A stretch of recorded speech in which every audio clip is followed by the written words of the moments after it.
Haxhi nuk është vetëm ajo mënyra që me shku, me i vizitu, me ecë, me shëtit, si lloj turisti dhe në fund kur të kthehet me vazhdu njeriu aty ku ka qenë, do të bëhet ndryshim, jo vetëm prej haxhit, prej çdo ibadeti.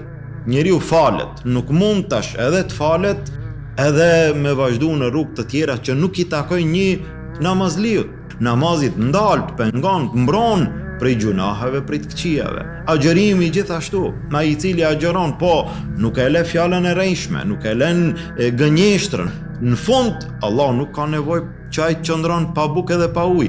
Gjithashtu edhe haxhi, do të thonë njeriu vetëm se prej atje fillon edukimin e mirëfillt, nuk ka fjalë të këqija, nuk ka sharje, nuk ka ofendime, nuk ka gibet, nuk ka harame, nuk ka gjuna, nuk ka xhidal, pastaj konflikt me njerëzit, përplasje, urrejtje kështu me radhë derisa atje pastrohet. Ne shohim gjitha ibadetet dhe me haxhin pastaj si shtyllë pesë të Islamit, e shohim që gjitha ibadetet nuk e kanë atë mënyrën vetëm teknike, ti themi, apo vetëm disa veprime të gjymtyrëve dhe në fund të dalim prej tyre të zbrazët.